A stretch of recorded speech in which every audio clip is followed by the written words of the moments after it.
Have you ever just stopped and wondered how nature keeps such perfect time? I mean, every single year, without fail, this entire world just bursts into life, it flourishes, it prepares, and then it endures, all following this completely invisible schedule. Well, today, we're going to uncover how it all works. Right? Think about it. These things aren't just random. When the swallows show up all the way from Africa, or when you see the first bluebells carpeting a woodland floor, these things happen with this incredible, almost unbelievable precision. So how does it all work? What are the secret cues and hidden mechanisms that govern this ancient, beautiful river? To figure this out, we're going to do something pretty cool. We're going to spend a whole year in the English coastal town of Sidmouth and use it as our own living laboratory. Our mission, really, is to decode nature's hidden timetable and reveal the amazing science behind the seasons. And we're going to begin, of course, with spring. But here's the thing. This isn't just some gentle, sleepy awakening. For a lot of species, it's this urgent, high-stakes race against the clock.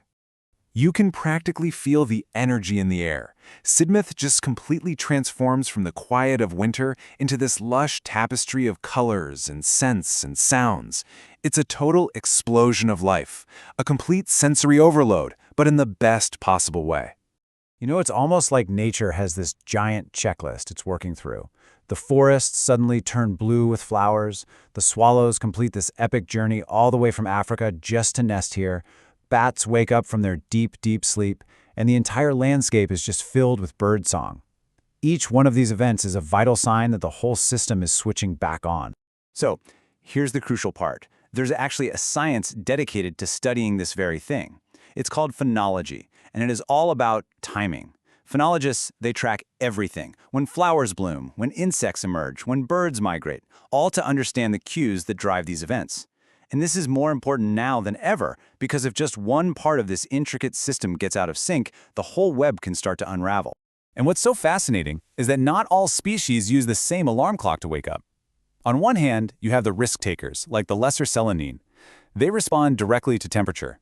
If it gets warm early, boom, they pop right open.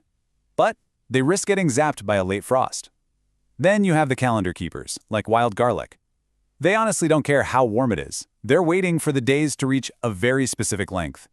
It's a much safer bet, for sure, but they might miss out on getting an early start.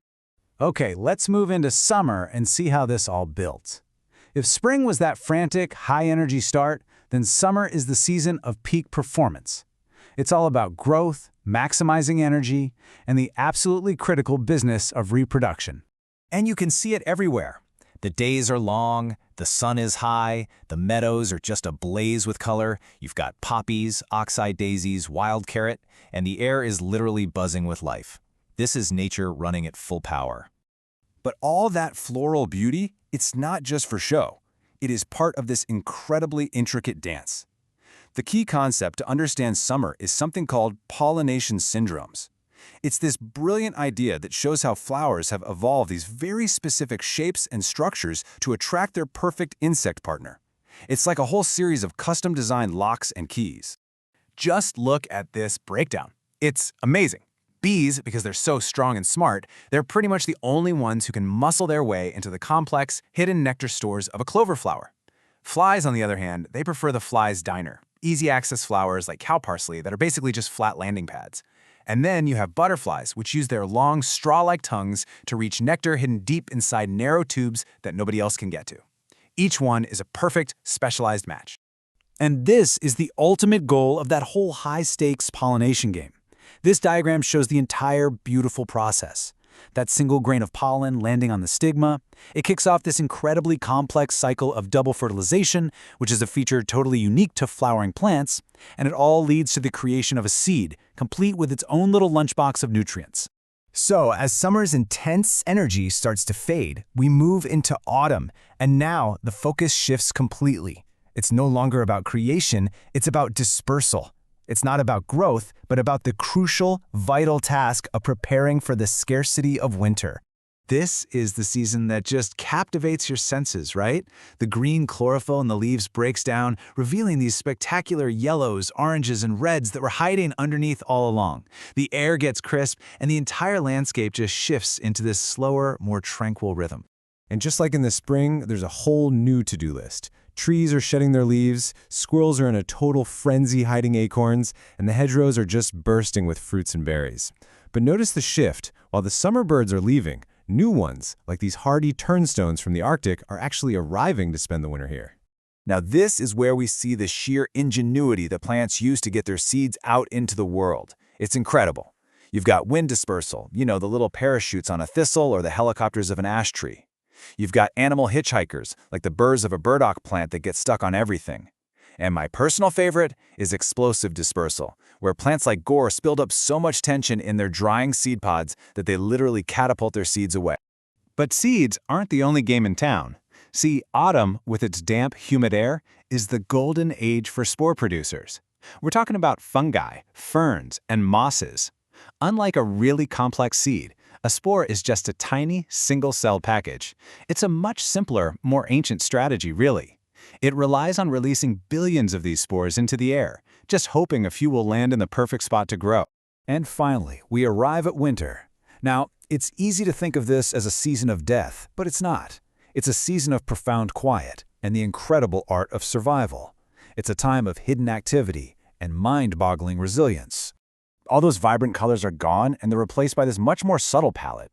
The low winter sun casts these long, dramatic shadows, and the landscape is stripped back to its bare bones.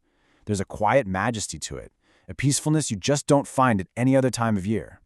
So this is it. This is the central challenge of winter. The rule book that works for all the other seasons, it gets thrown right out the window.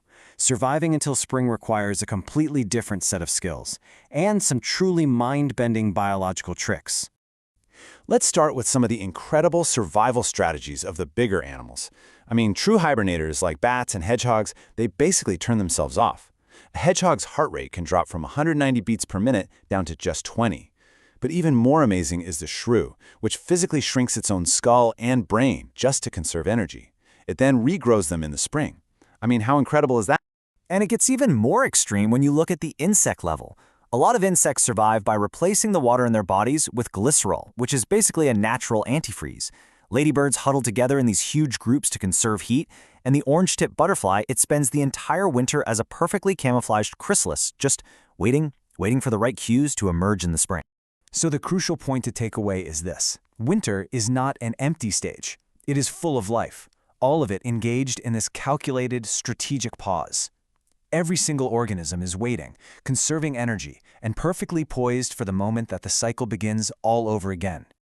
This year in Sidmouth shows us that nature is just a masterpiece of timing. It's full of these risk-takers and calendar keepers, and these incredibly ingenious survivors. And it really leaves you wondering, from the bloom of a single flower in your garden to a beetle's chemical defenses, what other hidden timetables are playing out right now all around us?